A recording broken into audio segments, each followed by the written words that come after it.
SANDCAST, beach volleyball with Bourne and Travis Mewhirter, brought to you as always by our buds at volleyballmag.com and our new SANDCAST Bourne on the Beach Studios. Do we need a new name for it? We are styling right now.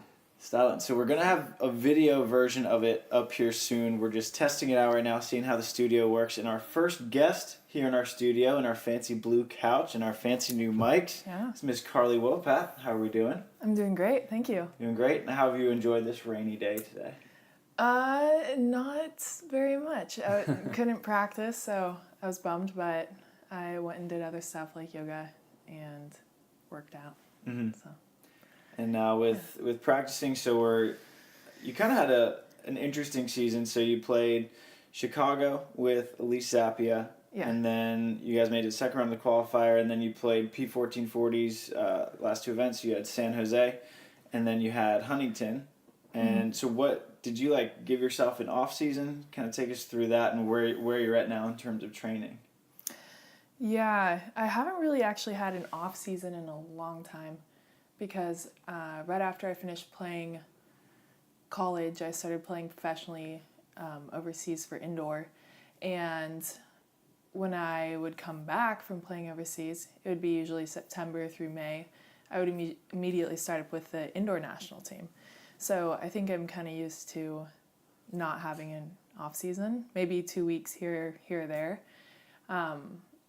But then in this time, I went straight from indoor national team to playing beach, and I had so much ground to cover, I felt like.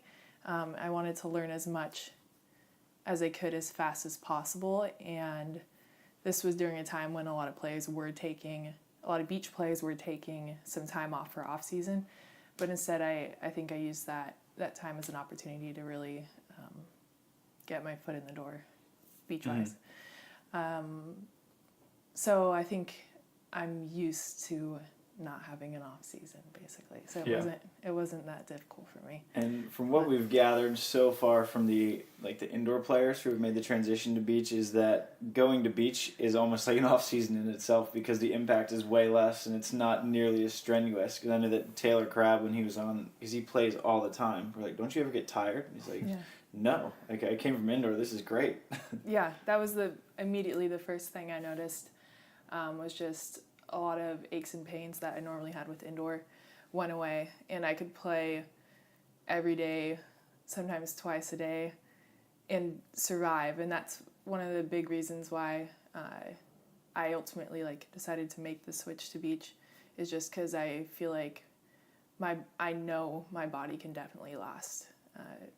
And I can get to where I want to go. With indoor, I've struggled the last 2 years with some injuries, and just going forward in the back of my mind, I'm questioning if my body would last. So.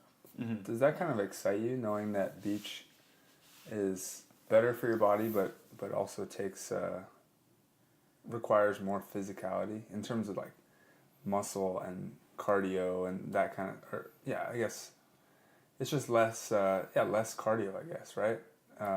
Whereas, so your body's a little safer, but the work is harder. Yeah.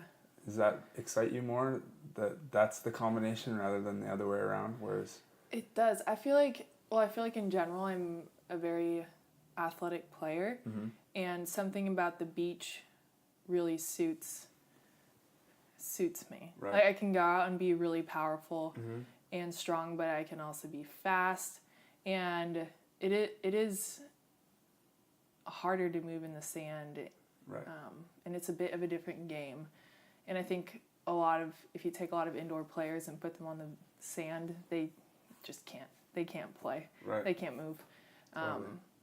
But for me, it was more of a natural transition, I think. And I like the way I can move in the sand and play the game. So. Nice. Yeah, I love the transition to the beach for sure. Coming from indoors is the same thing. You just get so beat up because you're having to specialize, which it's good for some people, but it's not as fun, right? It's not I as guess fun. Everyone that comes to the beach says that, and that's probably the reason that we came to the beach. Yeah.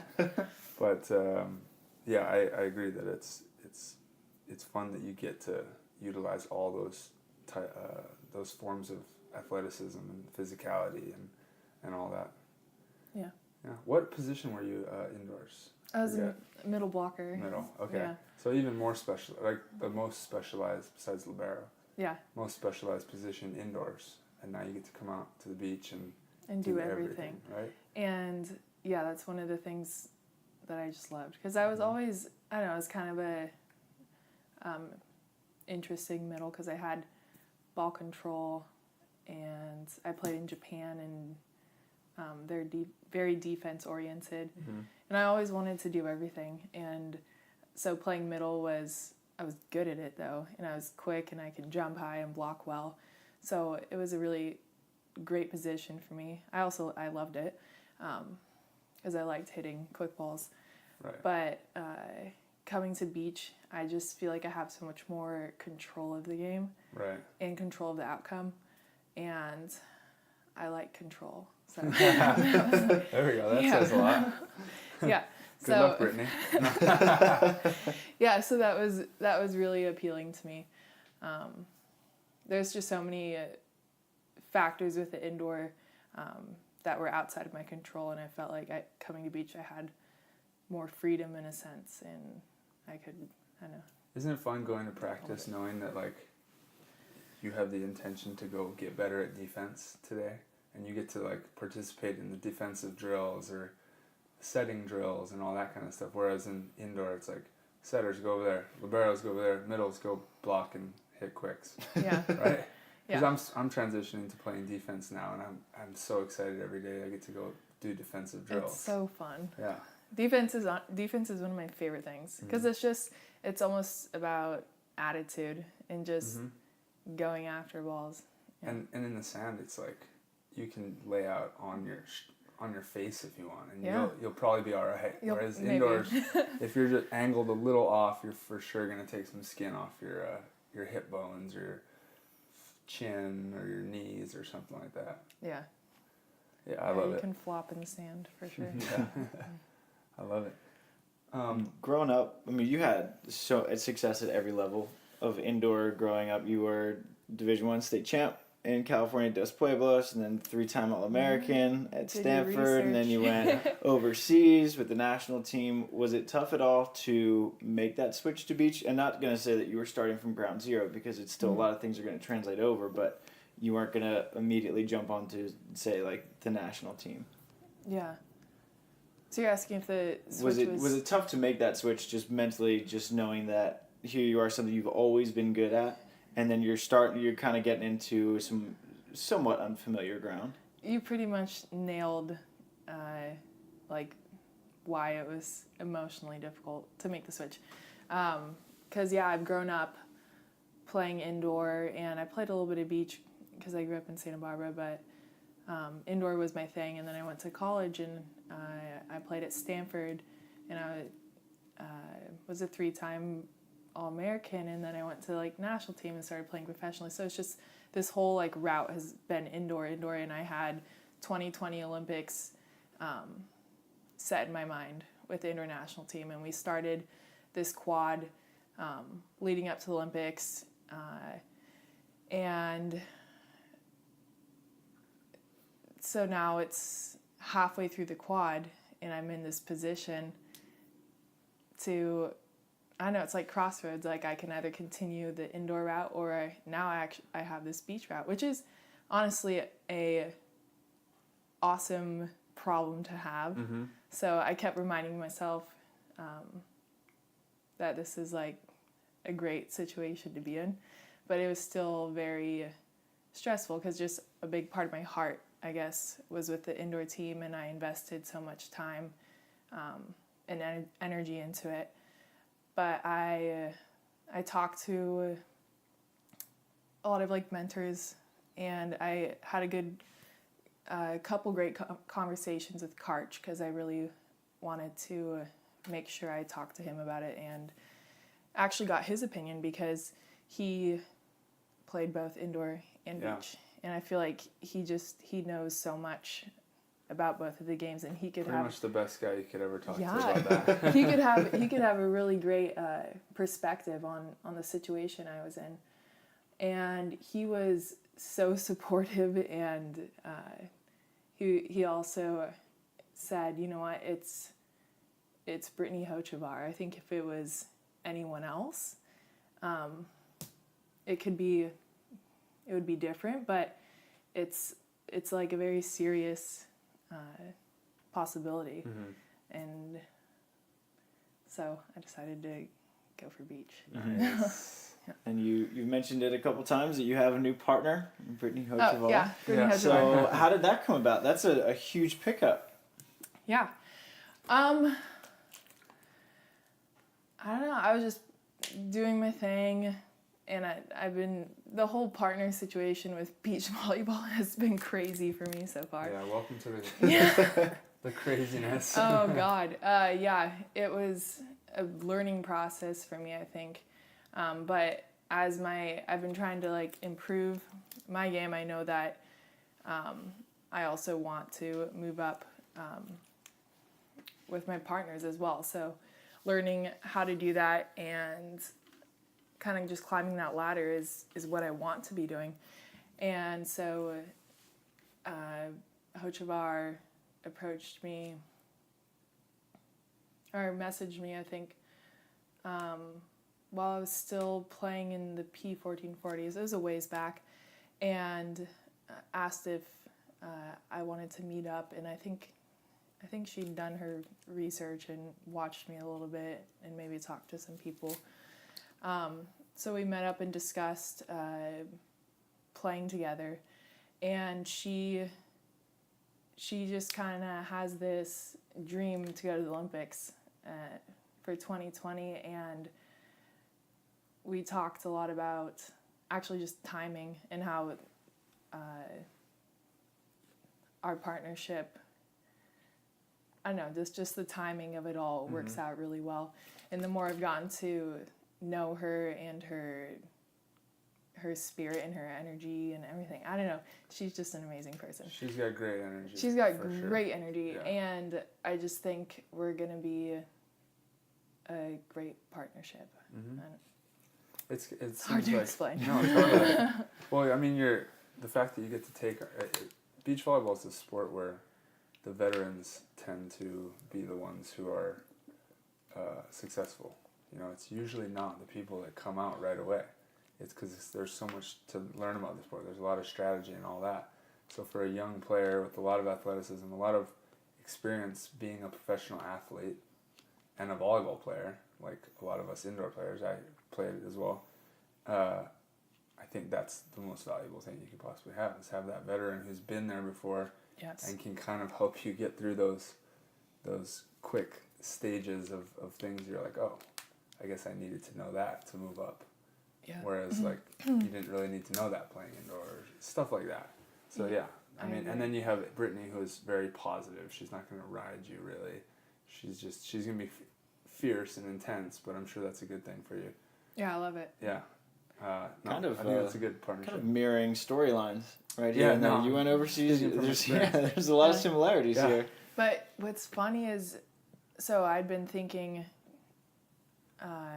prior to us meeting and discussing playing together, earlier I'd been thinking of like, who could I play with if I really wanted to take it to the next step and start playing in like FIVBs and for this next AVP season and stuff. And I immediately thought of Hochevar because like you said, she's older and she has this experience, so some of my weaknesses, just being new to the game and everything, she can complement that really well. And yeah, I don't know, it's just funny because I had thought of her before, and then the pieces just started like coming together. Yeah, kind of easy to go with your gut on that one, like knowing that her name somehow came up in your head before any of it came up, and then that's the path that ended up coming to you, or like the option that came to you. Yeah. Sounds like easy decision. even though it wasn't. It wasn't an easy decision, but yeah. Have you guys started practicing together yet? Because I know that you've been in the P1440 developmental program for a while, so I didn't know if your practices were more with that side of things or if you and Brittany had started working out on the sand together yet. Mm-hmm. Britt's doing something out there. I see her biking. She bikes by our practice. Hey! Yelling. I'm like, she's doing something. Yeah, this last week was our first week training together. We have like a good solid 5 or 6 week block right now. So really excited to put the work in, and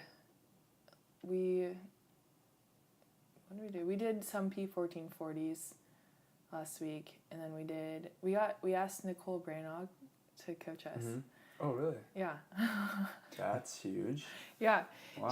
I think she was very surprised. I told someone that, and they're like, "Oh, I didn't know she coaches," and I was like, "She doesn't." But does now. we're asking her now. Got her. Yeah.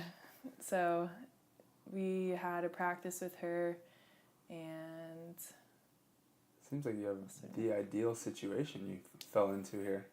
yeah. That's a big compliment, knowing that Nicole's willing to start coaching you guys. Because, a player like that's not just going to jump in with any team. They're going to jump in with a team that they think they can win with. So, no pressure, but Yeah. it's a compliment for sure. I think so, yeah. Awesome. You mentioned that you guys so 2020 is a goal. Have you started kind of mapping out the schedule of when you might start the season? Because AVP schedule is out. We'll probably talk about that for a little bit. But first event not till Cinco de Mayo weekend. So are you going to try to play some tournaments before then, or is this still a conversation you need to have with Brittany first? We are we're trying to play in some tournaments. We're now going to take a quick second for a word from our sponsors. And before we do, we just wanted to thank you guys, as always, for listening. You are what keeps the show going on. Now, if you want to do us a huge favor and drop us a review on iTunes or Podbean, we would greatly appreciate it. If not, support our sponsors. They're the ones who also keep the show going, so any support in any way we appreciate. So here's a word from our sponsors on SANDCAST. This show has been brought to you by Firefly Recovery. Now, I know that I have done a terrible job with my recovery all season long, which is why I'm a huge fan of Firefly. I always thought recovery, you had to go get a massage, it had to be an hour-long thing, but it doesn't.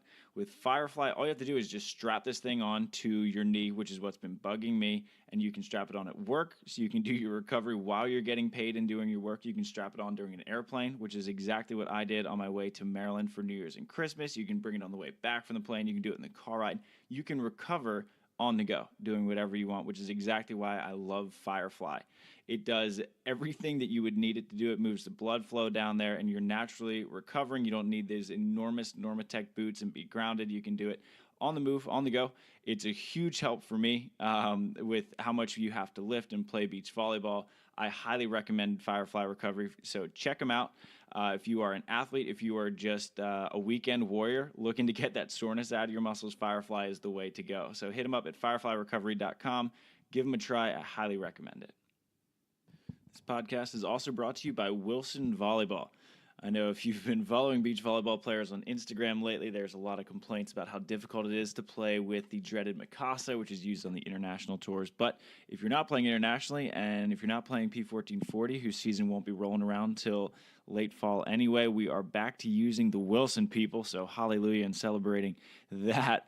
So if you need a refill on Wilson balls, they are the best balls in the market, and best thing yet, we give you a 20% discount here at SANDCAST if you use the discount code WilsonSAN. By far the best ball. The college players use it. The AVP uses it. Almost every grassroots tour uses it. The CBVA rocks it. There's a reason that everyone uses Wilson. It's the best ball in the market. Highly recommend you pick up a bag of Wilsons today, especially if you want to use our Wilson code, WilsonSAND. So go ahead and get yourself a bag of volleyballs today or any other equipment you might need. It's definitely an interesting situation because I have 0 points and she has a ton. So she's kind of carrying our squad right now until I start getting some points. We've all been there. Yeah, I'm just Travis? like, I got 90. He's got 90. I'm just like, thank you, Britt. This is awesome. But yeah, we're thinking of going to, we were debating about this one because it's a 2-star, but there's a 2-star in Cambodia at the end of February, February 21st to 24th. And I think we're going to start there. And then after that, there's a 3-star in Sydney. See you there? Yeah? Yep. Yeah. Just signed up for that one. So we're going to try to do that one. And yeah, but this first 2-star I think might be the only 2-star we try to do. We'll have to see as we continue. And then we'll have to do country quotas for 4-stars, 5-stars. But yeah, I have my whole calendar with all the tournaments mapped out. Yep. And we've had like a ton of coffee meetings. I love her because we both, we love to like communicate. So, there's daily, I'm like on the phone with her at least twice, and we're just like throwing ideas back and forth and figuring things out. And we want to, we've been nailing down our training schedule because we want to have it all set and not have to like think about it and find someone to practice with last minute and stuff. So, yeah, we've got a good map or route, I guess, mapped out. And I think she has a couple of resources who have been helping her with figuring out the points. I'm still kind of naive, I guess, on that side of things, so I've just been leaving it to her to figure out how we want to tackle it. Probably a good call for now. Yeah. I'm still not a good points guy. I rely on my partners to be good at the whole points game. Yeah. Just tell me where to show up. Yeah. I know Lauren Fendrick is really good. Oh yeah. So For sure. yeah. I think we've asked her a couple questions.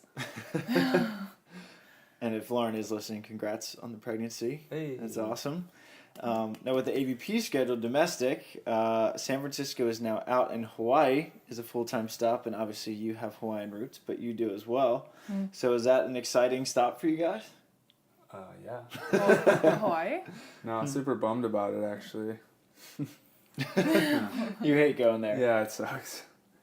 No, we're stoked on that for sure. That's gonna be sick. Your mom is from Honolulu, correct? Oh, yeah. Okay. And then you have a Hawaiian middle name, right? Yeah, it's okay. Anelolani. Okay, I would have had no idea how to pronounce that. Yeah. So all of my siblings, we all got Hawaiian middle names. Okay. Awesome. Yeah. That's cool. And How often do you get back there? As often as possible. It's like a second home to me now. My brother Jackson went to UH also. So I've gone back and forth quite a bit. My parents are going at the end of this month to watch my little youngest brother Eli play against UH. He goes to Stanford right now. And I was thinking of going, but I don't think I'll be able to. Yeah. I gotta stay here. You gotta get Britt to go out. That's the trick.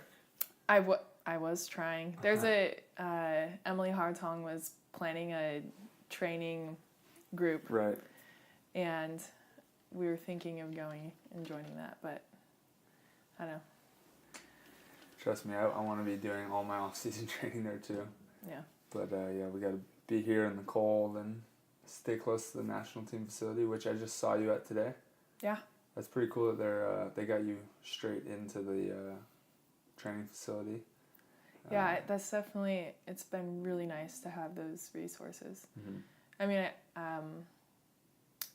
hopefully if Britt and I can continue and like move up in the ranks, I'll get more and more resources available to me. Yeah, kind of how it works. Yeah. You just have, at least for our listeners, I'm sure they explained it to you, but basically the higher you get in the rankings, the more resources you get, from USA gym time to access to the training room to access to the massage therapist, and then you get health insurance, and then you get stipends at the top, and the higher you go at the top, the more stipends you get monthly.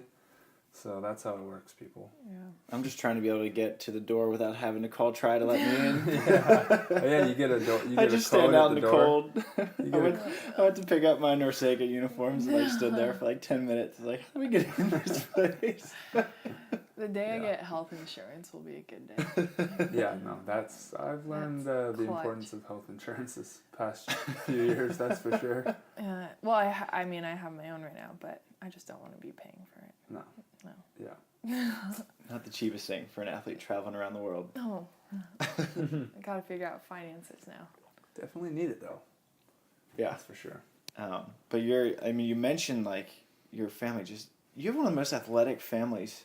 Like your mom was a gymnast in college and your dad almost made the Olympics in 1980 for track and field, and then everyone plays volleyball. Was volleyball just like what the Wopats did growing up? I mean, my sister and I started it. Okay. So my parents never played, but growing up, let's see, we did gymnastics, basketball. We started playing volleyball around the age of 10, and we did track and field. So we did a lot of different sports growing up. But I think around, I don't know, once we started playing club volleyball and playing volleyball in high school, we started to realize that we could be really, really good at this, and started getting recruited by colleges and stuff. So I don't know, that just sort of turned into our main sport. And then I think my brothers were dragged to so many club tournaments at the ASC and everything. They just started playing also. Yeah. Is it fun? Do you go back to watch your younger brother? Is it Eli at Stanford? Yeah. Do you watch him play up there? Yeah, I do. Yeah. He's a lefty opposite, and I like him already. Left-handed. Yeah. He's really improved. Last time I watched him, I was very impressed. So it's neat to watch him progress in college, and I hope he continues playing afterwards. Yeah. What was it about volleyball that stuck with you? You mentioned that you guys played a little bit of everything growing up. What was it that you liked so much about volleyball that you kind of stuck with it? Not just stuck with it, but you excelled at it at every level you've tried so far. I think I like the speed of it. It's an interesting sport. It takes a lot of skill. There's some sports you can be really athletic and just go out and be good at. Yeah. Like you can go run, be a track athlete or something. But with volleyball, there's so much skill involved that it takes years and years to cultivate. Just like hand-eye coordination and the feel for the ball, and I don't know, just things that only come with experience, I guess, perspective of the court, and so I really liked that part of the game, that I could work on these skills and be really athletic, and I don't know, go out and play this game. What parts of the game do you feel like have transferred easiest, or what's your bread and butter so far? I mean, knowing that you have to master each skill, but obviously we all have our strengths within those skill sets. What's kind of your... From indoor to beach? Yeah, from indoor to beach, or just your favorite or your strength maybe in terms of the skills. Blocking. Love it. I think I'm going to be a really good blocker. Nice. I love the smile on your face as you say it too. I love blocking. Yeah, it's just like shutting players down. But I mean, I was a middle blocker indoor already, and that was one of my strengths. And then just coming to beach, I think I have a really good power jump. I don't know the word for it, but we did these jump tests, and when I just started from a squat position and jumped straight up, I jumped just as high as if I started standing and like swung down and jumped up. So wow. I think you're gonna have a lot of power, just like coming out of the sand. Like a quick jump too. like a lot of people are going to take a long time to load. Yeah. Whereas you can kind of just be in a semi-loaded position and still get your max vert out of it. Oh. Like me, I'm one of those people who gets their butt basically to the sand. Well, I've been training myself to do that. Trying to go deeper? Yeah. Okay. Because I don't know, just watching, that's one of the things I guess I've been trying to shift over to, playing sand. Because the attackers can't see you when you get... Yeah. That is one thing, like, a lot of... When I was having success as a blocker, everyone's like, you just come out of nowhere. You're like, hiding from us. And I'm like, yeah. I wish I could say that was a strategy. It's just what I, like, the way that I block. Yeah, exactly. So I never really developed that, but I think I'm just somewhat flexible in the hips, so naturally that's how I get highest. Yeah. Whereas, like, some guys are literally doing, like Trevor, my partner, and Theo Brenner, their load is, like, a foot. Like, they go down, like, a foot, and then just pop up. And they still get a good jump out of it. And they hardly even bend their knees. It's more just like a back, like a little it's a little hip thrust. Yeah. Yeah. So everyone has their own thing. I know. I'll have to watch what I do. Yeah. Just observe it. What does your technique look like when you feel best? Like, you feel a block. You're like, wow, if I could feel like that every time, that balance and that, that feeling, then you go watch it on video and like, oh, okay, so that's my depth on that particular play. Yeah. And then repeat that. I don't know. Yeah. I'm excited to watch though. Yeah. I've heard you've been killing it in the weight room for years. I Yeah. see you in there at USA. Yeah. Definitely know what you're doing in the weight room. I like lifting weights. Yeah. I love it. It's fun. How about in terms of blocking, like footwork, like moving your feet? It is a little. Being a middle blocker is huge. Yeah. Because you're so used to that quick lateral footwork, whereas outsides kind of always have a little more time to get to the outside. But what do you think about like the footwork in sand? Because lack of footwork. Well, you're not swing blocking. Yeah, right? You can't swing block anymore.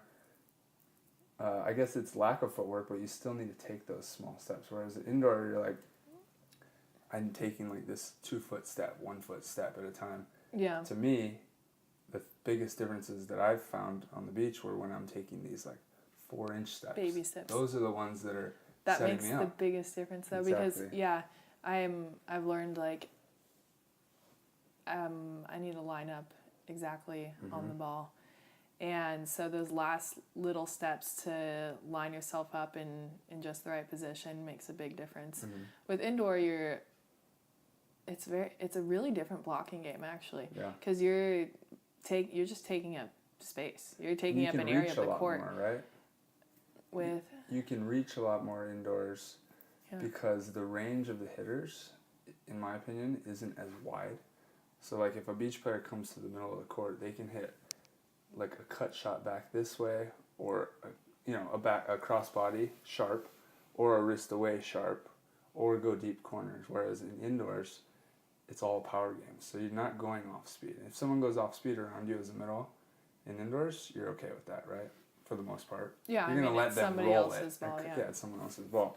Whereas, so you need to get up and over and in their face. Whereas on the beach, you have to take those micro steps, those 3 inches, 2 inches, because if you're out of position and you're reaching, a beach player can go off speed and really hit those extreme angles. Yeah. That's what I've noticed. But I don't know. We learn as we go. Yeah.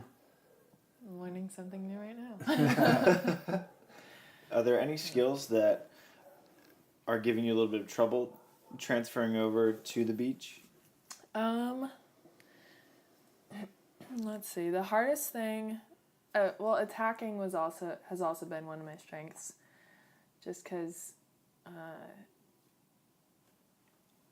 I think there's not very many super physical women in the game.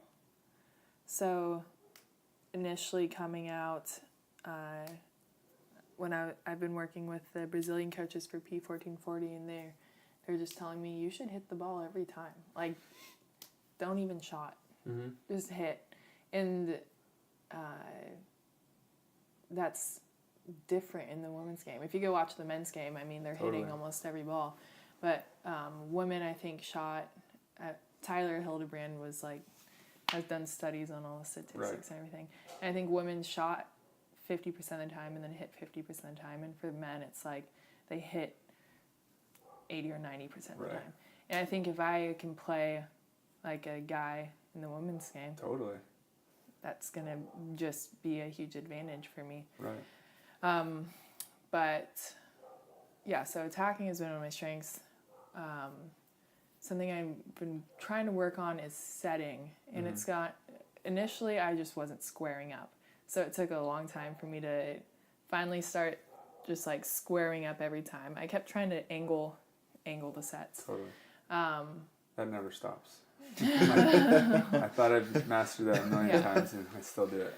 So I'm starting to get good at squaring up, but now I want to get better at hand setting, and that's probably the most difficult thing for me right now.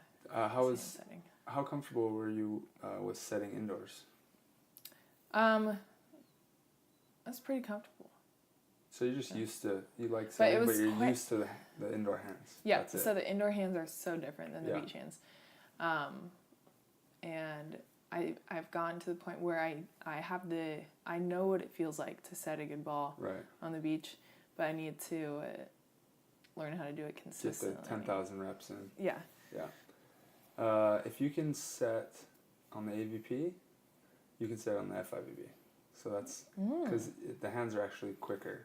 You can have quicker hands on the FIVB, and they'll let a little more spin go. So go master that domestically, and then you'll be even better. So the AVP is more...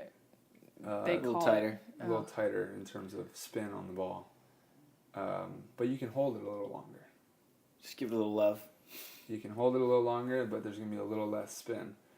Internationally, you can flick it a little bit more. They're kind of tweaking it to be a little more indoor-like, which should help you. I can flick it. So, to a certain extent, but yeah, go if you're doing well with hand setting on AVP, then go full on a world tour with the hands. What's nice is Britt can hand set. True. At least, so that's gonna be really fun for me. That's good for you, yeah. And from what we've seen, that developing a new skill is not a huge issue with you. That's what you kind of liked about volleyball in the first place, is that you liked that it wasn't just an athletic sport, that you had to develop skills, which I feel like people can go one of two ways with that. Some people can see how long it'll take. They're like, oh gosh, like I'm out. I'm just going to stick with track or basketball, something that's not quite as skill-oriented. So I feel like hand setting is probably just a thing where you'll just rep it out and be good enough anyway. Because you do have quite a wide variety of skill sets from what I understand. Like, you speak French? Mm-hmm. And then a little bit of Japanese? Well, did you pick that up when you were overseas? Well, so I studied French. I want to hear this Japanese. Oh my God. Japanese is a tough language. Yeah. I studied French first of all in high school, and then my first year I played in France. So that's when I really learned how to like speak. And it's just weird. Like I will forget language if you don't use it, basically. But pieces will just randomly come back to me all the time, and I'll just like be spitting out like Turkish and Turkey. I lived in I played in Turkey for a second. Yeah, so I know like 2 words. Yeah, I don't know. Turkish really sticks with me. It's like in my brain. But I think I know French the best, then actually Turkish probably second. Whoa. I liked the Turkish language, and then some Japanese, and Chinese. I didn't really even try. That's a lot. Wow. Chinese is crazy. That's crazy. Like I went to Puerto Rico to speak, and they speak Portuguese? Spanish there, and Puerto Rico. Puerto Rico, yeah. I was thinking Brazil. No, and I mean, I took 2 years of it in high school, and I still didn't get it. And that's probably the easiest language to learn. So for you to go to 4 different countries and basically learn all their languages shows why you went to Stanford. Thanks. And at Stanford, I do want to hear this Turkish, though. Yeah, I want to hear that come out of your mouth at some point. It's not like you just kind of coasted on an easy major at Stanford. That's an oxymoron, an easy major at Stanford. But when you were human bio? Human biology, yeah. With a minor in art. So you went completely total different sides of the brain. Yeah. Oh yeah. I actually didn't minor in art, but I was in the I was in the process too because I had taken so many art classes. Okay. So I was thinking about it for a hot moment.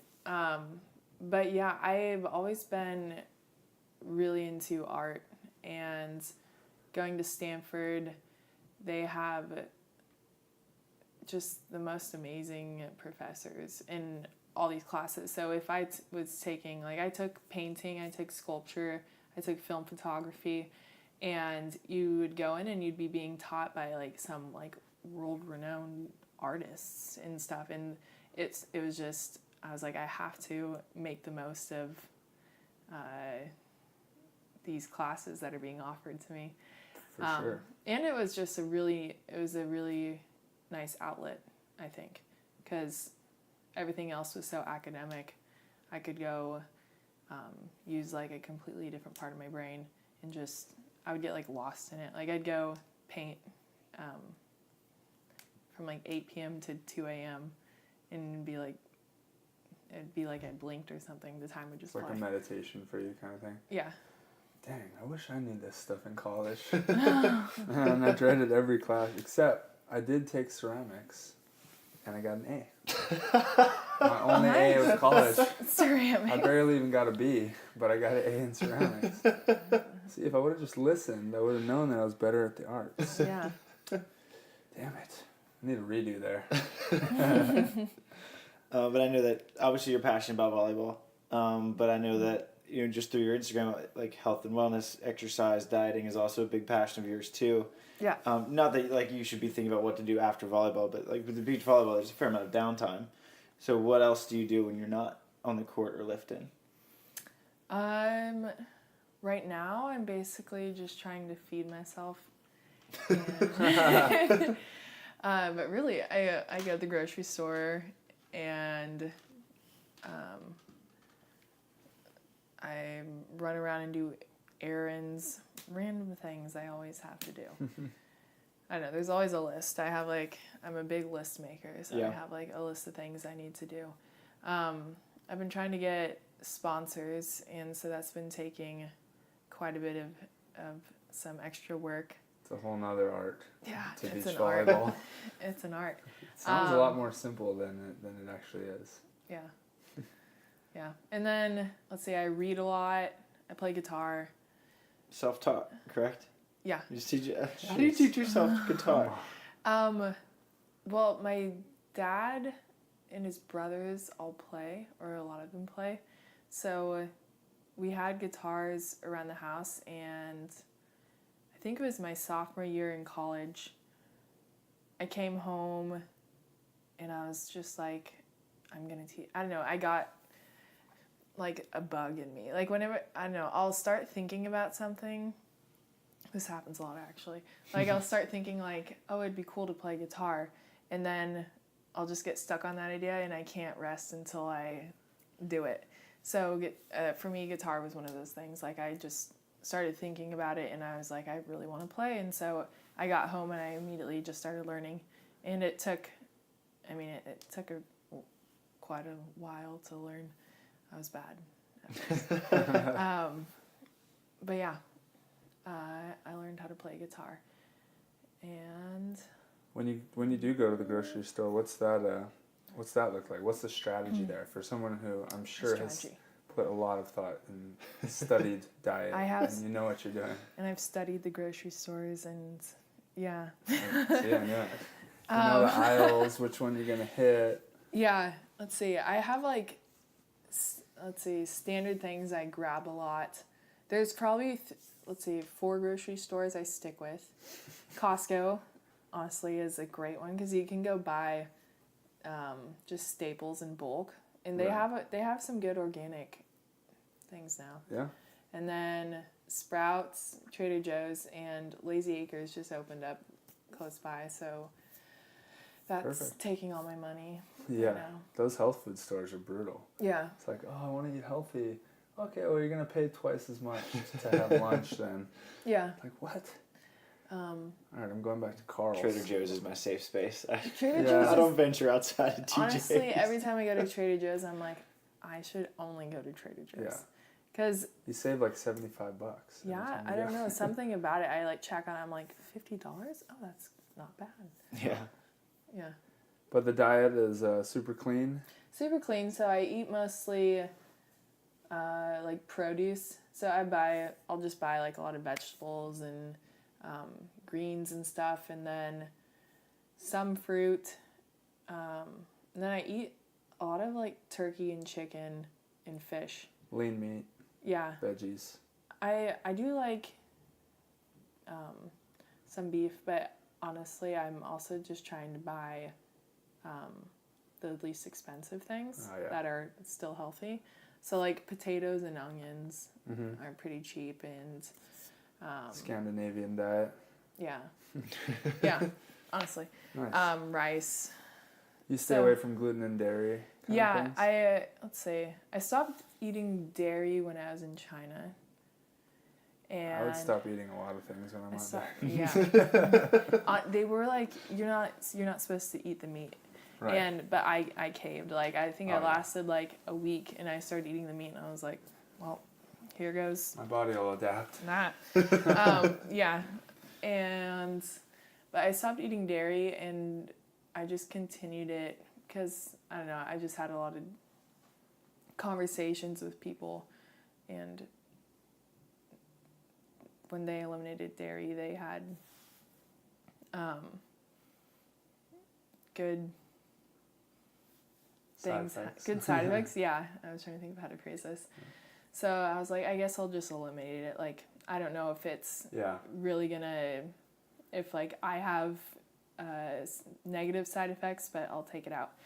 And Well, you don't know if you have. You usually don't know if you have the negative side effects unless you take it out and then reintroduce it. Then you're Yeah. like, oh, I never knew that feeling was something I didn't have to Right, have. because there's Yeah. so many variables. Like with my health issues, I'm basically on the diet that you're on. Yeah. But I didn't think I was feeling bad because of the gluten. I wasn't feeling bad because of the dairy.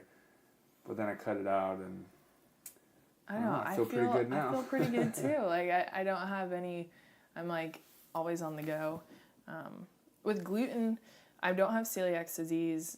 Celiacs. I don't know. I don't have that disease, so I can eat it. But the more I've read about it, everybody has somewhat of an inflammatory response to gluten. So even if you don't notice it, there is some inflammation. Right. And I think I've read more about what's that book, The Plant Paradox.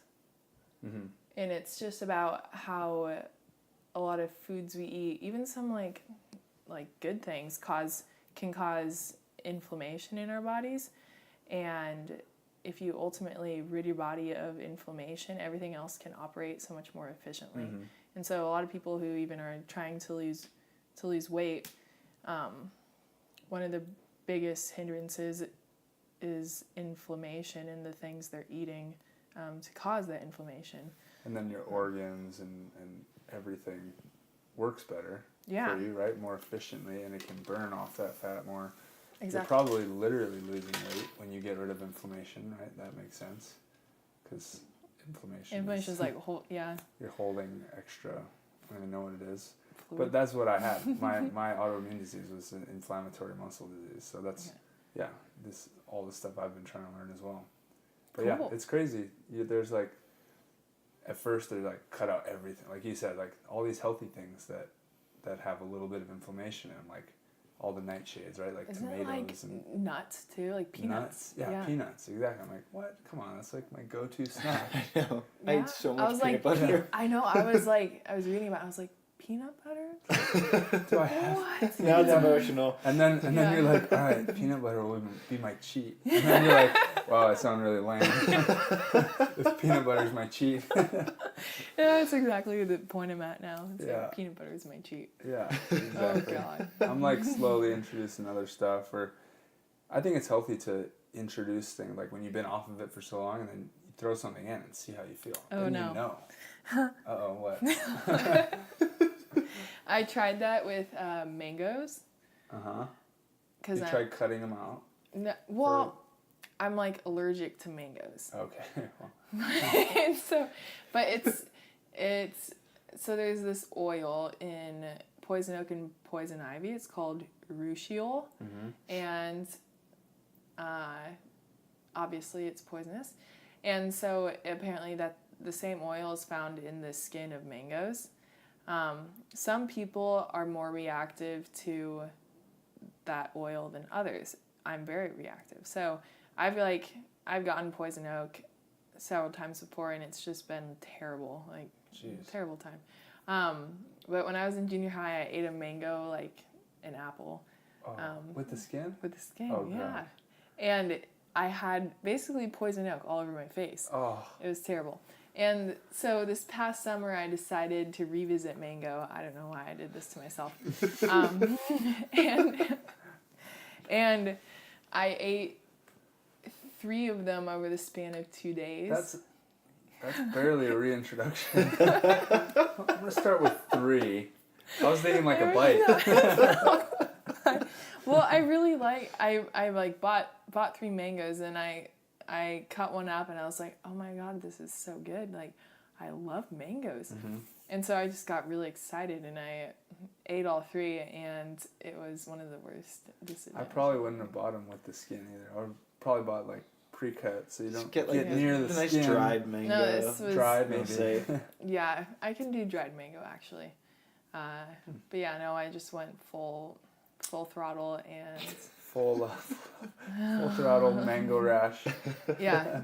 No, it was terrible. It was like I had red streaks on the roof of my mouth. Ow. And yeah, just it was a bad All right, bad no time.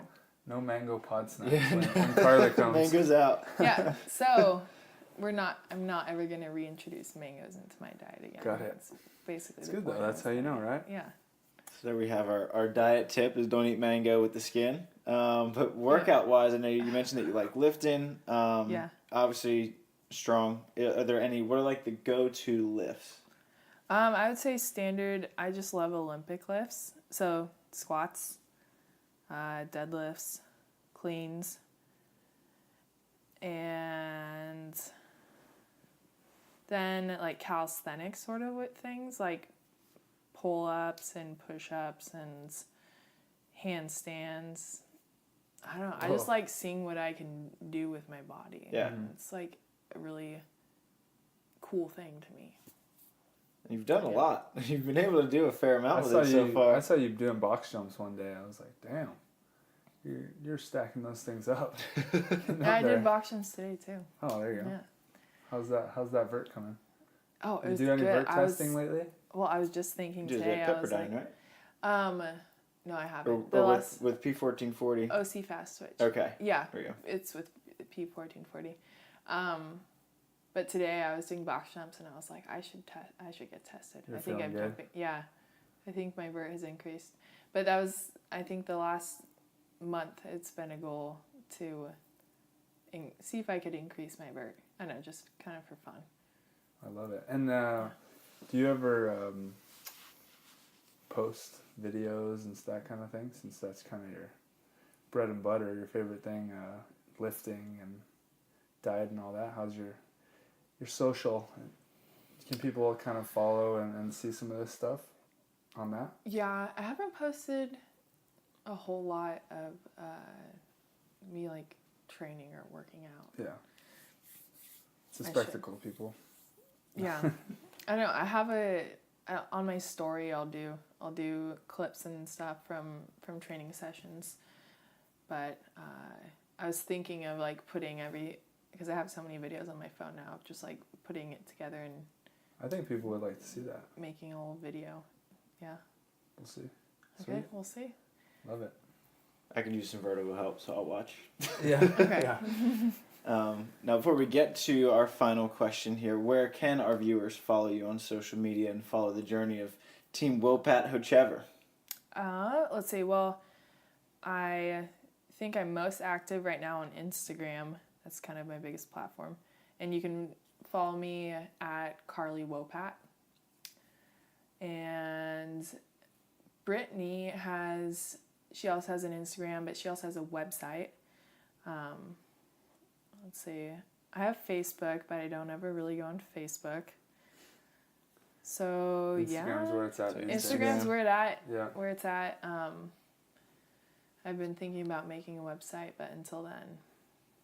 She will let you know on her Instagram if she makes that website. Yeah, honestly, I will. It's just so hard having multiple social media facets. Like, I just want to have one and stick with it. Yeah. It's definitely easier. Yeah. Now, is there anything else that you wanted to bring up? Anything else that you wanted to mention or talk about while we have you here?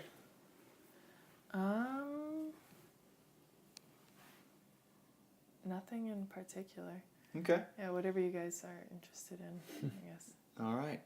Well, for our final question, which is now presented by our good buds at Pacific Coast Wealth Management, if you had to give one piece of advice to an up-and-coming beach volleyball player, what would that piece of advice be? Oh, man. Or a transitioning beach volleyball player from indoors. Or a transitioning beach volleyball player. Let's see. I think nothing beats just going out and playing a lot. Mm-hmm. So the more you can get in the sand and the more you can get reps and just like find competition, the better you can get faster. And competition is the key, I think, for me. When just like playing in CBVA day tournaments or the P1440 tournaments, those tournaments are where like my growth, I feel like, has been exponential, because you're just forced.